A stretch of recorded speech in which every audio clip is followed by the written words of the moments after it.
Hello, this is Bridget with Divine Essentials. Alright, guys, so I am in the middle of some craziness. I have recently put out some offers that I hadn't really done in a while, and I was like, oh, I'll do these offers. This won't be so difficult. It'll be easy. I can get them done quickly, and I'll be like, boom, boom, boom. And then I put them out, and I told people they were there.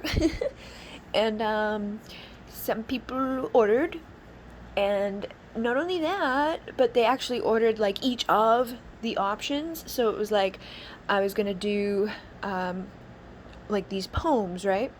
You can either get a poem from your twin flame, like their divine energy, their I am presence, can write you a poem, or you can get a poem from spirit, like what spirit has to give to you in regards to a certain area, or just open to receive whatever.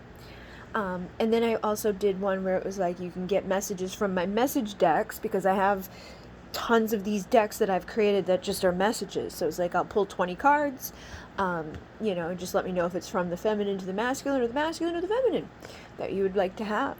And some people ordered all 3 options, and some people ordered, 2 options. And so it just really piled up really quickly and got overwhelming.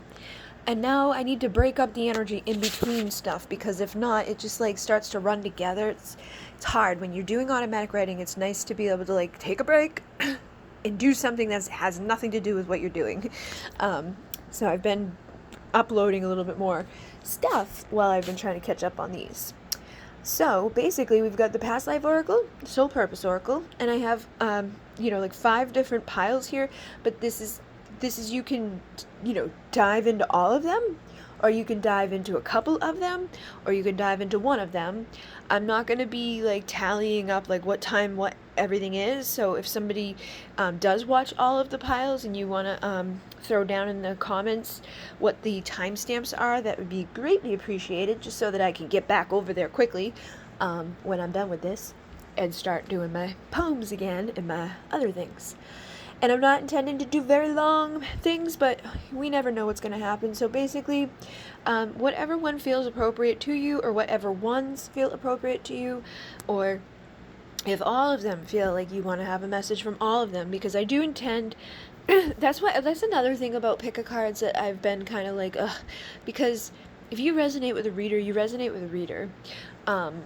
And usually, especially when it comes to like, love messages or whatever, it's like if I'm using the same deck and I'm using, similar energies, I think people can usually receive messages from more than one, pile. And it, like, I don't know, sometimes I feel like people put too much emphasis on the whole picking of a pile part, and they don't realize that like you can actually get a hell of a lot more messages if you just listen to all of the messages. But that's my opinion. That's how I feel. It may be wrong. So do what you would like to do. If you want them all, take them all. If you don't, you don't have to. And I'm going to start with this one and basically see what we got going on for you with your energies of your purpose in your past lives. And if it doesn't resonate, you can always fast forward a little bit to another one, or maybe I'm just not the reader for you. So we have the Rainforest, South America, Lightworker, Dark Entity, Earthkeeper, Divine Channel, Automatic Writing, and Shaman. And I am kind of feeling like a little bit of like similarities within this energy, connected to each other, because the Shaman for me is, very much like I do like the Muneki. With the Earth Keepers, that's essentially what you become through the process of the Muneki, which is a shamanic tradition that has been brought to to North America from South America. Alberto Velodo traveled down there, and he collected all these initiations. He went to the rainforest, he went to the mountains, he went to all these different places, and to these different, Quero shamans, and received rites of initiation from them to deliver to others here in America. And it helps people to step into that role of the Earth Keeper, and to kind of protect Mother Earth, and basically take stewardship for the Earth and all of the beings on her, and to be a person of power and integrity, and just really get yourself into that place of like grounded and connected to Gaia. And through the process, there's different things. There's the foundation rites, and then there's the lineage rites, and then there's the rites to come. And the lineage rites have the day keepers and the wisdom keepers, which is the feminine and the masculine. And then they have the earth keepers, which they are like this angelic type of energy, but in essence is what you are, hoping to become through the process of the 9 rites. So some of you may have, and I find this to be true, that like the people who've come to me before to get the rites, it's like I always feel this essence or this sense that they've already done it. They've already been there in another life. Maybe they don't remember it, they don't have any like recollection of it, but if they feel that call to come to the Muneki and to receive those energies, I feel like they're just remembering. They're just like kind of awakening something that's already in there, something that they've already done. So that may be something about you that you don't necessarily have to resonate with the Muneki, but that type of energy where it's like you've already been here, you've already done this work, you already are a shaman. It's like you already got that energy inside of you. It says your soul carries ancient wisdom teachings, so you may not need to do anything like go get rights. You may not need to do anything to be somebody here to protect Mother Earth. And that's like the Earth Keeper is, the steward for the Earth. We get the feminines who take care of like the certain energies, like the rituals and births and deaths, and connecting to like the stone temples and energies of like Machu Picchu. That's kind of like their thing. And then the masculine, the wisdom keepers, they do like the mountains, and they're tapping into that wisdom, stepping free of limitation of time, tasting infinity. They're a little bit different with their vibration. But they have their things, and then like these guys come in and they're like, oh, we're just gonna do all of Earth. We're not gonna worry about mountains. We're not gonna worry about little sacred sites. We're gonna do the whole shebang. So you may be kind of on that scale of like, I'm just connected to the entire Earth, and you may feel a resonance, with like the rainforest, or just going into the woods and taking a nice little like walk through the nature, getting outside, connecting, like having like a view like that would be something that would make you feel good. You'd be like, oh, I really like that. I just want to kind of sit here and stare out there all day long because it's green and it's nature. You could be an earth sign, but you don't have to be, but you might connect with the elements and that type of energy, and it just makes you feel peaceful. And it's like, if you're going to be a healer, you want to be a light worker, you may feel like the best way to do that is through the connection to Gaia, and to channeling that connection to Gaia. How am I going to bring that frequency, that energy, that stability, that love, that nurturing, in the womb, in the belly of the mother? How am I going to bring that to others? How am I going to, utilize the water to cleanse the emotions, and the earth to stabilize people? How am I going to fire them up with their passion in the fire, and transmute things? And you probably just innately do stuff that you don't even realize that you're doing sometimes. You may start a fire and work with the flames and be transmuting things and not even realize that that's what you're doing. Or you may do something to like feed yourself with flames and not even realize that that's what you're doing, because like the earth keepers, they through the process of the Muneki, when we get the bands of power, that's to help us to feed ourselves through the elements. But you may already do that. Like you may just naturally go outside or sit by a body of water and feel like that's cleansing your emotions. Or you may go connect to the fire and feel that that's like firing you up, feeling confident, feeling like yeah. Or the wind helping you to like transmute miscommunications and to find the way that you're going to communicate easily and effortlessly. And with the automatic writing, I definitely feel like you may be somebody that's more apt to write rather than speak with your voice.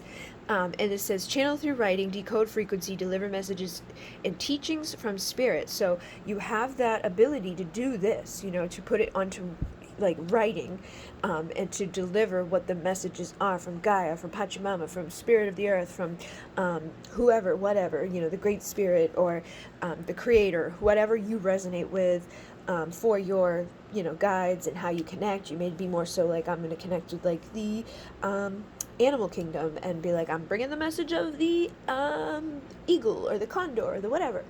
And with the divine channel, not only do you, do this or have that ability to do this, you are a divine channel, which means you need this ability to do this, but some people will only do this. Like they may be a divine channel, but they like their predominant thing is automatic writing. So it's like I can channel in the form of automatic writing, and that's where I'm comfortable, and that's where I do it, and that's how I do it. Some people who are writers are automatic writing. Like they're literally delivering messages through spirit. Usually their writing is like prolific and it's amazing, and so, oh my god, they're such a good writer, or they do such weird awesome stuff with their writing. How do they do that? It's usually that they're tapped into spirit when they're doing those things.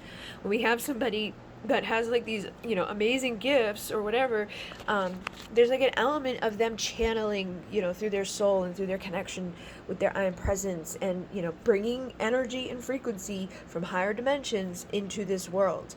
And that's all that a divine channel is. It's like we take the energies and the frequencies around us and we transform those energies and frequencies, or we put a word to those energies and frequencies. Like for me, I feel like I have a big dictionary that I've been creating over years of like, okay, this is Pleiadian, and this is this, and this is that, and this means that. And when I see certain things, I know what the message is connected to those certain things. Like I see the eagle, like, okay, that's about new perspective and rising up, and it's connected to the heart chakra. But whatever other energies come through with that eagle will influence the message. So if I see the eagle and then I see like something dark, it may be like, all right, maybe it's time for you to rise out of the darkness of your sadness. Like, why are you depressed, Or if I see the eagle and it's like soaring up above the mountain over the rainforest and through the clouds into the the infinite, I'd be like, all right, you're rising above the storms, you're doing good, you've been able to see like from a new perspective. It really is just dependent upon what comes through, but by practicing, you build up that understanding of what the frequencies are connected to, what they're meaning, and what they, want to be spoken as or written as, and you can deliver it through the spoken word or through the written word or through your hands-on healing or through dancing or through singing or through light language or however you feel guided to do it. But I feel like those in this pile may be like innately able to do, like a trance channel. Like maybe you just, if you sat somewhere in a circle with people, you did like a fire or something, you would be like the type that could guide the people through a guided meditation with your voice if you wanted to, or you could channel a meditation onto paper and then read it to people at an event like that, So I feel like you have that ability to do channeling, and you probably can do it with your hands as well. This is naturally awakening, magical healer, lover, galactic past life ascended master. So you've already been through the ascension process. You may be a starseed. You may be somebody that has that galactic connection. A lot of the shamans are very much connected to the earth, but they're also very much connected to the stars. Like they believe as above, so below. Like they are 100% on board with the fact that there's beings up there and there's beings down here and there's ancestors and there's like multi-dimensional things, and like that's what they do. They channel and they connect with the beings, and they are like just there and willing to connect with them and see them and work with them. So you may feel or sense those beings, and for some of you it may be something that you got to get used to over time. Like it may be a little bit overwhelming, or you may have a tendency to get nervous or scared or whatever, because it's like, oh my god, what the hell is this? But it's like, that's just because of society and conditioning and scary movies and all the things that people do to make people feel like, oh, I gotta just listen to what everybody else thinks or feels. But I feel like you would have that innate ability to connect to the good and to the bad and to all things, and to realize that there is duality. So this is dark entity. It says, fights natural urge to embrace darkness, lasts life in duality of the light. So it's funny because a lot of times when I see this card, this one like follows suit. So it's like a lot of the light workers, you may have had a life where you were not a light worker, where you may have a dark worker, like you may have not have been so much into the light. And that's okay. That's duality.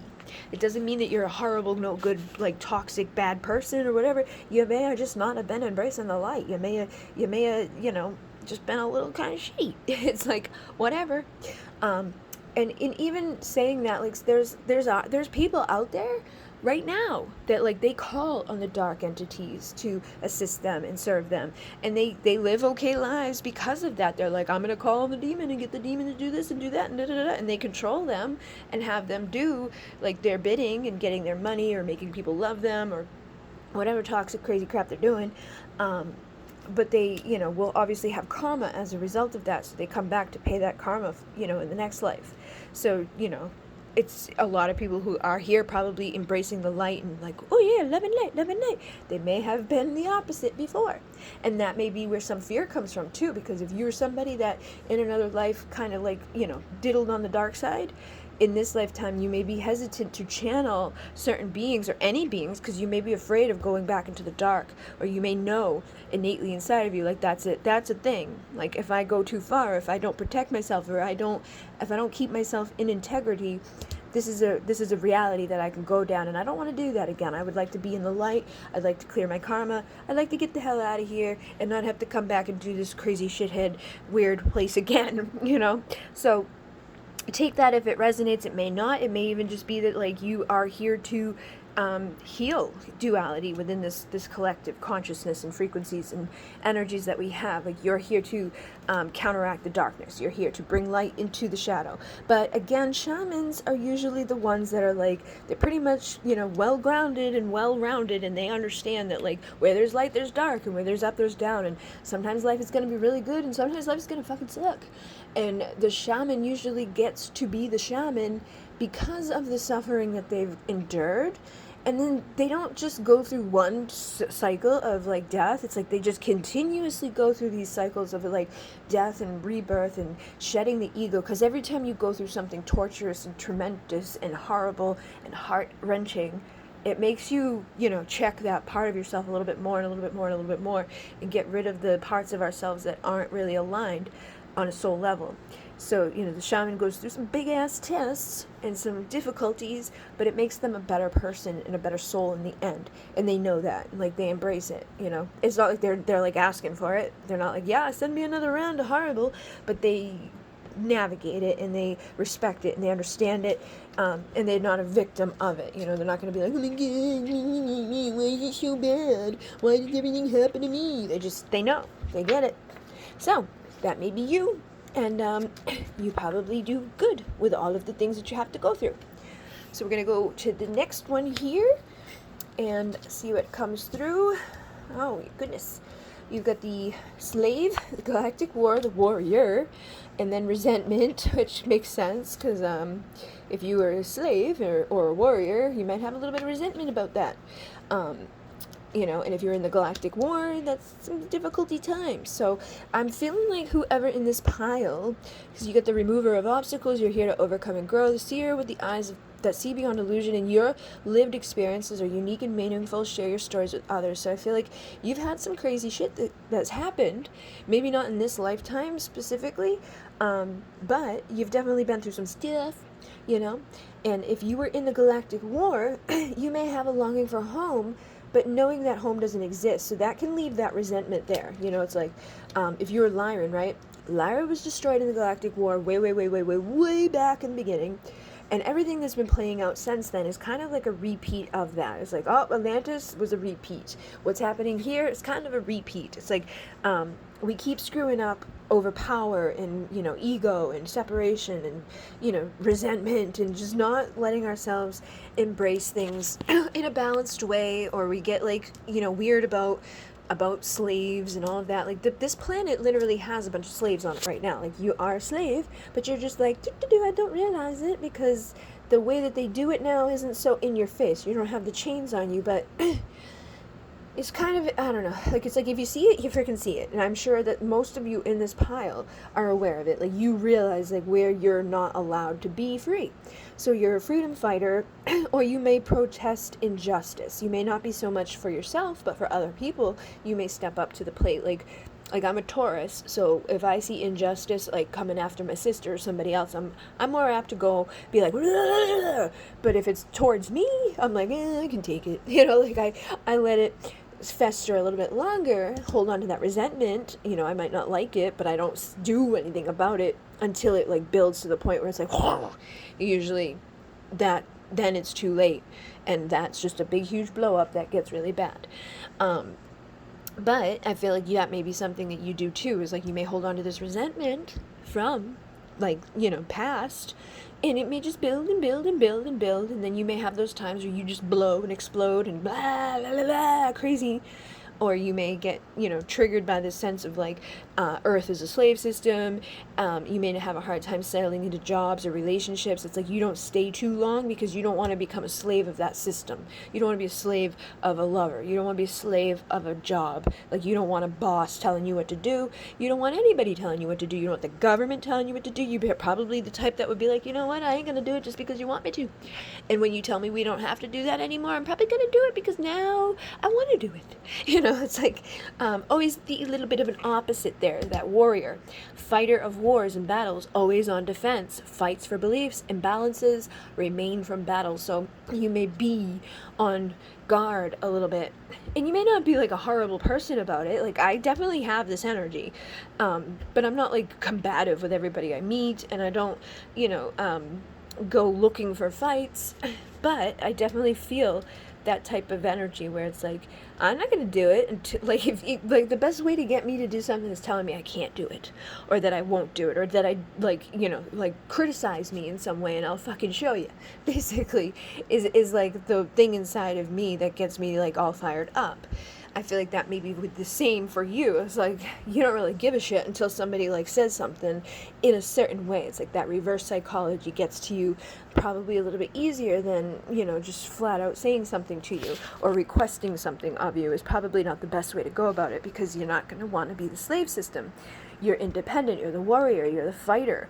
And you may have that sense of sadness just knowing that, like, that home doesn't exist the way that it was, And in the same sense, it's like it does and it doesn't, because if you look at time and everything here, it's like everything is expanding. So like the reality or the timeline where Lyra is existing and good and never had that war, it was never destroyed, it does exist out there in the ethers, it's out there in the consciousness somewhere, but you're on a timeline right now that aligns with the frequencies and energies and reality that it's not there, that it was destroyed in the war.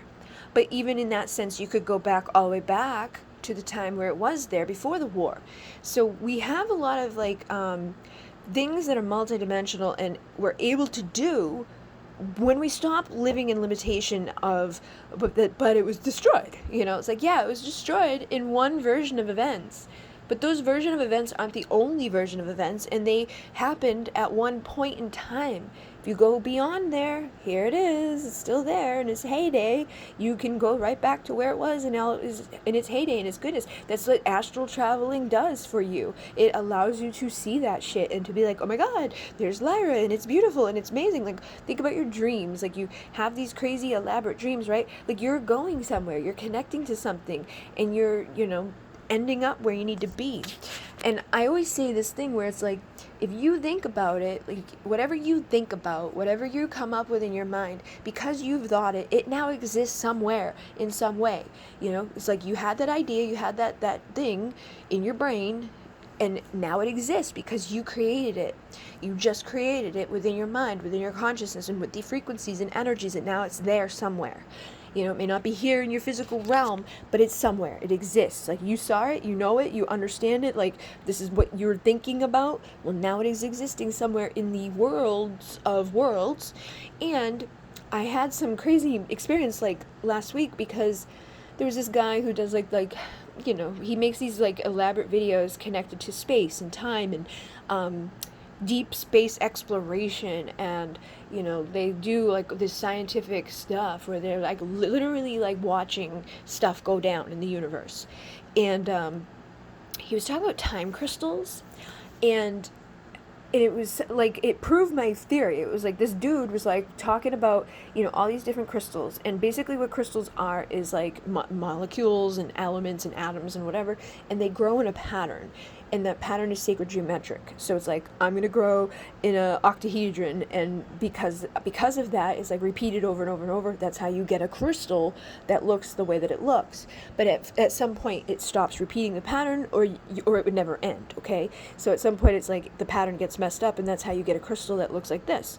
Now, I don't know exactly like all the concept and understanding behind it, but basically there was a scientist that was like, well, in theory, then time crystals should exist, because they're saying like this exists and that exists, like this, like sand at its molecular structure is a crystal, or this at it, like water is it, like everything literally gets down into these crystal energies. Basically everything is made up of it here on this planet and like within the universe, like hydrogen, oxygen, like there's all different types of things that are created, and they're all different forms of this existence. So he was saying like time crystals should be a thing, because like it's another form, or it's another thing of measurement or whatever. And then like within a very short time, somebody freaking was able to measure and like document something that is now considered a time crystal. And basically all it was that they slowed down something really, really, really slow, this computerized camera that was like able to see things on a very, very small scale, and it was going, at a certain speed and whatever, but they made a pattern out of the time. So it was like, it was like, but by doing that, like however they did it, was like measuring the time, it was making the time crystal, it was like that was the pattern of the time. I don't know, however the hell the guys explained it. I'll see if I can find the video and put it into the description box for you, so you can go watch it and he can explain it to you better than I can. But basically somebody came up with the idea of time crystals, and within a very freaking short time they had it in a freaking lab proving its existence. And that's what I mean.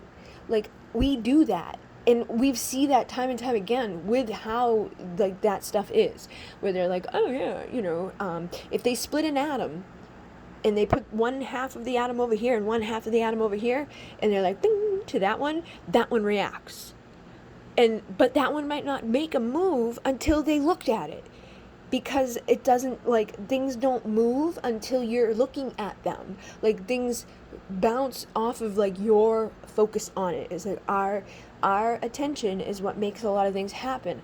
Our consciousness is what's creating these things that are playing out and rippling around and doing what they're doing. And it's like, it's on such a huge scale.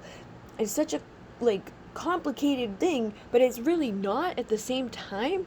But if you can wrap your mind around it and like realize it's like literally everything here is available, everything here is infinite and is expansive, and it's like at the same time it's not there, it's you creating it based off of your awareness of it, or you looking at it. If you didn't look at it, it wouldn't be there, but because you're looking at it, there it is. And you can manipulate it, you can change it, you can make it do whatever you want it to do, but you gotta believe that, and you gotta like try. So you may have the eyes that can see beyond that stuff, or you may be somebody that's going to start to break out of like the lower vibrational energies here. You're here to overcome and grow. Chanting and channeling with your voice is going to eliminate suffering and heal blockages for yourself and others. So whatever blocks there have been, whatever crap has been created, you're here to overcome that. You're here to grow. You're here to release those resentments. You're here to tap back into that infinite ability to see, to dream, to perceive, to create a new thing, a new existence, and to not get stuck in those limitations or boo hoo hoo. Try to like wrap your mind around some of those concepts, or utilize those concepts in a way of like expanding your mind and expanding your understanding, and realizing like there's nothing is gone, nothing is missing. You are still just as intricately connected to your home as you once were, and you can see it and become it and bring it back into existence right now. And then share your stories with others. Whatever your stories you feel like you're guided to do, or express to others, make sure you do it, because there's a reason for you to do that. All right, and we're gonna move on here for the next pile.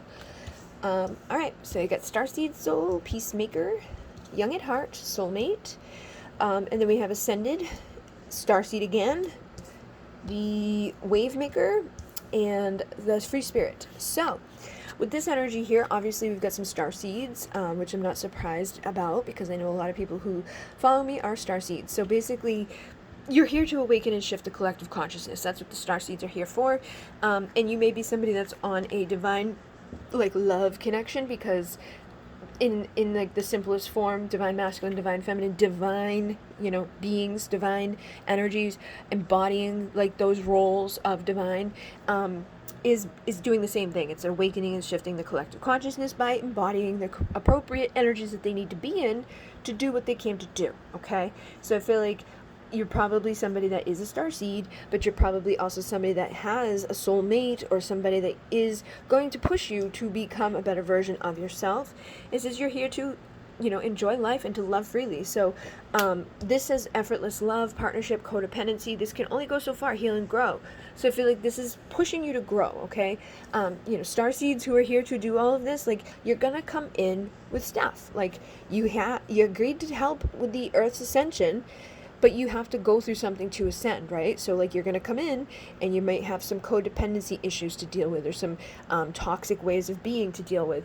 You may be, one of you is a little bit young at heart, a little bit goofy, a little bit immature. You could have passed on at a young age in another life, but regardless, in this life, you're here to, embrace that part of you, like to bring joy, to bring love, to enjoy life, to enjoy love without the codependency. So that may be the main thing that you're here to heal. You could be like one of the divine feminines that's like a very much like in that chaser energy at one point. You may not be right now, but you could have been at one point.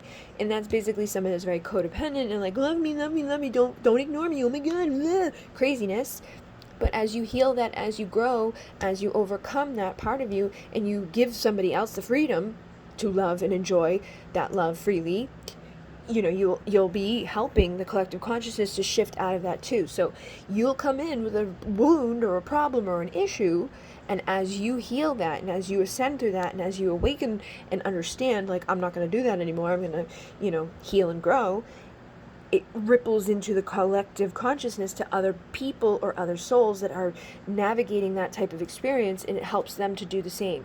So it says an emotional cleansing current of love is flowing through you. So it's like whatever you do in regards to your love situation, whatever you do in regards to loving of yourself, whatever you do with your consciousness and your ascension process on this planet is rippling out and echoing out into the, halls of consciousness, and assisting other beings to do the same. And you may be a peacemaker. It says avoid conflict, afraid of physical conflict. So you could have been murdered at some point, maybe that's why you died young in another life. Somebody could have hurt you or murdered you, and you never got to really be that free spirit. Maybe you didn't get to live your life as a child. So again, that would be something that's a big emotional thing to clear and heal, and that may bring about codependency in somebody, because they could be afraid of losing people because of what happened in another life. If you were very young when you died, when you come into this lifetime, you may feel like scared, like, oh my God, I'm gonna die, or like you may never grow up because you didn't get to be the child in that last life. So you may be like kind of goofy, a little bit immature in this life, or whoever you're dealing with may be in that role. They may be immature, they may be young at heart, but it may be because they didn't get to be a child before. So this is that opportunity for them to do that, and be that child that was taken from them in another life. And by going through that process, they're cleansing themselves. They're, allowing that love to flow through them. And as long as they can heal the codependency crap, and as long as they can, allow themselves to grow up and ascend and awaken and, heal a little bit, they'll do what they're meant to do. But that doesn't mean that they have to let go of being young at heart, or being the peacemaker, or anything like that. It's just like integrating, understanding, cleansing, and releasing things. So this could be like that moment for you, like that aha moment of like, oh my God, like that's why I feel like so like, oh my God, like maybe you have a hard time like releasing one of your parents. Codependency doesn't have to be just a romantic thing. You could be very codependent on your parents could be very codependent on you. You could be codependent with a friend, family member. It can be drug related, it can be alcohol, it can be even like religion. Like you could start to like fall on something a little bit too much and be like, oh my God, blah, blah, blah, crazy about it. Whatever it is, try to make peace with it. Try to embrace that youngness inside of you, but allow yourself to grow up, allow yourself to feel safe, secure, and capable of awakening and shifting the energies that you've once been through.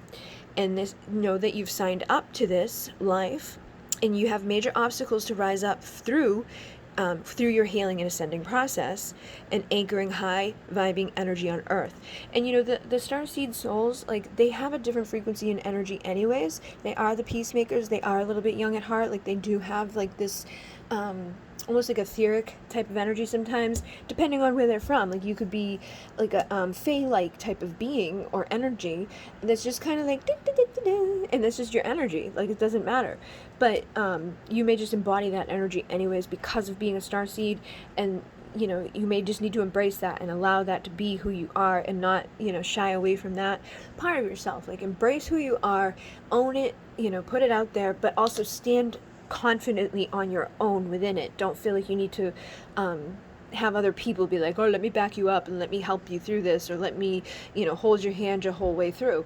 You need to be your own partner, you know, your own person that's going to be like, I am who I am, and I'm happy with who I am, and I'm confident in who I am, and I'm shifting, and I'm awakening, and I'm ascending, and I'm free to express who I want to be, and I'm happy, you know, cleansing myself and releasing all of the crap that I've been through. And, you know, as a result of all of that, you probably will make peace with a lot of things that you otherwise maybe not have been able to do, you know, or things that were holding on too much. So hopefully that made sense for you guys, and I'm going to move on to the next one here. So we have Divine Feminine, honoring the ways of the Sacred Feminine, cycles of rebirth. With tarot and oracle card readers, intuitive readings help support you and others. With a wisdom writer, your words hold wisdom and light close, share them with the world, and you have committed to a sacred union. And then we have Orphan, which says, never feels like you belong. You may be the black sheep of the family, or you could find home within self. You need to find home within self-acceptance. We also have India and Witcher Warlock. Okay, so I feel like those of you in this pile, you definitely could have Divine Feminine, like, you may be a Divine Feminine, or you could be somebody that needs to embrace that Divine Feminine energy more so in this life, or you may have a Divine Feminine that you're committed to become aligned with and unite with in this lifetime, okay? So it's like you've committed to a sacred union with a Divine Feminine, or you are a Divine Feminine that's committed to a sacred union with, you know, probably a Divine Masculine. In sex, doesn't matter. It could be however it's showing up. Sometimes those energies are reversed in people. Just take it as it feels appropriate for you. But I definitely feel like this energy of cycles of rebirth are important. So you may need to go through a rebirth process in this life a couple of times, or just in regards to one thing or a couple of things or whatever things. But there may be some stuff that needs to kind of cycle through within your connection with somebody else, or just within your own connection to yourself, or in regards to like this orphaned energy. Like, you may need to release this feeling of being orphaned or that black sheep, you know, and accept yourself. Like, you may be feeling like, oh, nobody cares, nobody loves me, blah, blah, blah. But it may be more so that this is how you feel about yourself. So because of that, you perceive other people to be like not accepting you, or you perceive your parents to like be disowning you, and that's really not the case. It's more so just like your insecurities and doubts coming up to the surface, and that may be your own shit to heal. Because we also have Connect to Earth, Natural Healer, Murdered for the Lifestyle, Afraid to Express Self. So if you were a witch or a warlock on this planet at another point, that's going to make you feel orphaned as well, to be murdered for who you were. Like, maybe you practice magic. Maybe you were the Divine Feminine doing those sacred rituals and that healing and, you know, doing whatever. You could have been somebody that played with the tarot, or you could have been somebody that was like that, you know, doing automatic writing, or had like a book of shadows or whatever. And even here it says scribe, a natural ability to express through writing. Automatic writing brings answers. So you could be somebody that does automatic writing. You could have had that witchy book of spells and all of that. But that may be something that got you in trouble, and because of that, you know, now you feel like that orphan almost. Like people chastised you, they killed you for who you were. So obviously you're going to have a hard time embodying that or embracing that, and that may show up in a family dynamic where you're like, oh, don't like me, they don't love me, and they do. They just, you just don't think they do, because you have this like natural thing inside of you that's like, I'm no good, I'm bad, and this is bad, and that's bad, and it's going to get me in trouble. So I need to go through a rebirth, commit to myself, and commit to my sacred union, because sometimes the sacred union is more so just about, uniting with who you are at your soul level, and releasing the fears and the doubts, the insecurities, like whatever's already happened, and stop being that orphan, like stop putting yourself out into the cold. Like you may be feeling like an orphan as a result of your own perspective, or your own, like, I'm gonna like abandon you, I'm not gonna own who I am, I'm not gonna speak what I want to speak, I'm not gonna do what I want to do, I'm not gonna honor that thing inside of me that naturally, innately, wants to be expressed. So go through that way of having that rebirth, commit to yourself first and foremost, and nurture yourself, love yourself, mother yourself, be the divine feminine, and like put yourself into the womb and see yourself as that child, and just like love that inner child, give that child that voice that maybe hasn't been spoken because of whatever, fears or doubts you've had. You could have also been in India at some point, or India could be significant to you. And with the wisdom writer and the scribe, I definitely feel like you are somebody that's meant to write, okay? Or you may be somebody that's meant to channel messages for either yourself or for others. But it's like automatic writing is going to bring you answers, and your words hold light codes. So you want to share them with the world in any way that's, that makes sense. Like you can write for other people, you can write, articles and submit them. You can make a blog. You could write, like a book of shadows, like to, share with other people, like however it feels appropriate for you to do. But I definitely would, embrace this gift, and also ask yourself the questions that you may be wanting to have answers given to you, to clear up things, like where's my sacred union, or how can I go through this rebirth, or how can I express myself in a way that makes me feel safe, or how can I make myself feel more inclusive, or how can I heal this orphan, energy that I've like brought about within myself, or how can I embrace, other lifestyles that I've lived, or other lifetimes, and do whatever feels right to do and how you want to do it. And intuitive readings help support you and others. Now this can be that like you getting an intuitive reading can help support you and others, or you delivering the intuitive reading can help support others. And you can do intuitive reading through the Tarot Oracle, or you can do it as the scribe, with the wisdom words. Like you could literally do automatic writing readings. Like I do that for people. Like right now I'm doing the poems. So you could do the poem way, or you could do like you ask questions and you get the answers for those people. So like sometimes people will submit to me, 4 or 5 questions, and I get the messages from spirit. Sometimes it's about their soul origin, or it's about like what their divine masculine feels, or it's about, who they were in another life. Whatever it is usually, spirit just comes through and delivers through the form of writing. Another way that I do too with automatic writing is like if I feel like it's dependent, it's always different, but sometimes like if I know I'm going to be sitting down for a particular person, I will go pull cards, and I'm like, okay, show me the cards that I need for this situation, and I might get, Lady Portia, divine order, do what you feel is right, an important lesson is unfolding, and then increased awareness, deep connection, trust your inner voice. So like that may be a message that I, is meant to be brought through the form of automatic writing. And by me connecting to these messages, or, connecting to these 2 guides, I could be like, okay, like Lady Portia and Master Buddha have come through to deliver this message to you, but as soon as I start writing that, it takes off. And it's like, blah, blah, blah, blah, blah, blah, more and more pages come as a result of just me triggering these little like messages here, it's like that gateway opens up, and it just continues. So if you ever feel stuck or something, you can use cards to kind of trigger the messages, and you can do that in your own way. It's like your internal guidance system is coming through loud and clear, however you feel guided to do it. There's no wrong way to do automatic writing. There's no wrong way to do card readings. There's no wrong way to be intuitive and to utilize your gifts. As long as the messages you deliver to people are supportive and helping them, then you don't really have to worry too much. So you may be somebody that's going to do some intuitive readings with tarot and oracle cards, and it may not even necessarily be the way you would expect it to be, or the way you thought it was going to be, or maybe you already do those readings and it's going to evolve, and you need to pick up the book and get some channeled writing done to see where that goes and evolves over time. So I'm going to move on to the last one here, and we have Ancient Greece, ancient Rome, accident, afraid to travel in the vehicle, car, truck, death by collision, passion, intense passion began another life, fire keeper, phoenix, creator of sacred transformation, star keeper, guardian of the galaxy, keeper of the stars, fire in my vein, fearlessness in my heart, and divine masculine, honoring sacred masculinity and power, clarity and confidence, and high priestess, trust your inner knowing, share your sacred feminine essence. So I feel like many of you probably are either the high priestess with the divine masculine here, or you are the divine masculine with a high priestess as your divine counterpart here. And you may have this very intense passion that began with each other in another lifetime. I feel like this passion is like fire, okay? And it's like you guys bring that fire through each other. It's like that sacred transformation may come about by connecting with each other.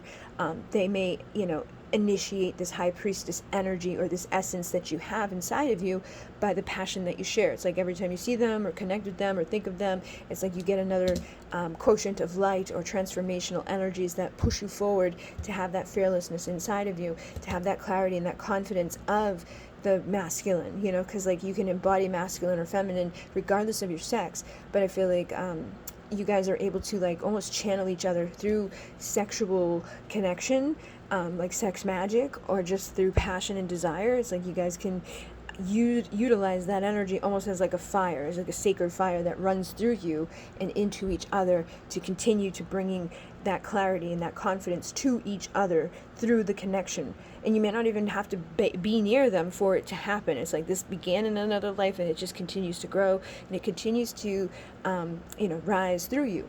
Now with this, it says afraid to travel in a vehicle, car, or truck, death by collision. This may be how you feel or how they feel, or this may be something that is like, this may be even something that comes through about in your connection. It's like you guys may be afraid of each other because of the intensity. Maybe the two of you came together and there was like a big catastrophe that came about because of it. The fire, the heat, the passion that the two of you shared could have burnt down an entire city, or there could have started like some raging war, or the person that you were connected to, you may have lost them in a fire, or you may have lost them in, some accident. If you think about this time, these ancient times, obviously a car isn't, driving around back then, but like they could have been in one of those chariots or something, and that could have led to an accident. So you may have a tendency to get nervous, or like want to be the one in control of a vehicle. I'm very, very bad at being a passenger. Like I'm like, oh my God, like I freak out the whole time. Depending on who's driving, there's some people that I'm okay with, but there's a majority I'm like, like I can't help it. So you may have that, and that may be something that's coming from another lifetime, that there was an accident. For some of you it could be specifically within a car or truck, but I do feel for some of you it's connected to this, and it may have been ignited by the passion that you had. Like they were trying to rush back to get to you because they were like, I want to get back to my bitch, and they didn't make it. So now you could be like afraid of that, and not even realize it, because we aren't usually conscious of these things. In these lifetimes that we're living, we're like, why do I feel this way about vehicles? We don't really think back and be like, oh, it's that time that, he was riding around in his chariot and the horse took off and went the wrong way and he was in a rush to come get busy and boom, he died. Like we don't know. So I feel like something like that along those lines may have been, leading into things that could have been difficult. And so now, as a result of these accidents or whatever happened between the two of you in another life, you may fire each other up. You may have all this passion, all this desire, all this drive, but you may not get to really like embody it all the way or embrace it all the way, because there's a fear of doing so. Like if you may not even know it, they may not know it, but it's like they're afraid to embrace you. They're afraid to really allow that fire into themselves, because they don't want it to be lost. They don't want it to burn out. They don't want you to die. If maybe you were the one that died, they could have lost you in a fire, and they couldn't get to you in time. Maybe they were off at war, or they were doing whatever as like a, like I'm a god in the middle of the freaking place drinking my wine or doing whatever, and they could have lost you to the flames or to whatever. And like a lot of the ancient Greece, they get immortalized in the stars. Like Pleiades is 7 sisters from the Greece time, and it's like all the different names of the daughters, and the daughters were being chased after Orion, and it's like, it's all connected, and it's all plays out, but there's all like these reasons, like he was chasing after him, they didn't want her to get him, so we put him up in the stars to keep him safe, and there's so many others like that, where it's like that type of story plays out. So just know that there may be something connected to like who you are on a soul level that's more so like on a star level. Like you may be like the incarnate here, but your soul may also be one of the 7 sisters of the Pleiades, or Sirius, or Isis, or Osiris, and like that situation that's immortalized in the stars. So follow your intuition, follow what feels appropriate to you, share your sacred feminine essence, and trust your inner knowing, because your inner knowing is going to know it. Your inner knowing is going to feel that calling to the particular star that is aligned to you, and you're going to feel like you have that in your energy. That fire of the stars is going to be in your veins, the fearlessness in your heart, because you are it. You are the embodiment of whatever that is, and it started way back in the day with your dude, far back in the time. But now maybe the opportunity for you to honor your sacred feminine and your sacred masculine. Look at this, sacred feminine essence, sacred masculine essence. The two of you need to honor who you are in this lifetime, and not allow that passion to die out, or be like afraid to embrace it just because of what's happened before. And then rise through the ashes as the phoenix and have that sacred transformation in this lifetime. So hopefully that has assisted you guys. Thank you very much. In Renee, namaste.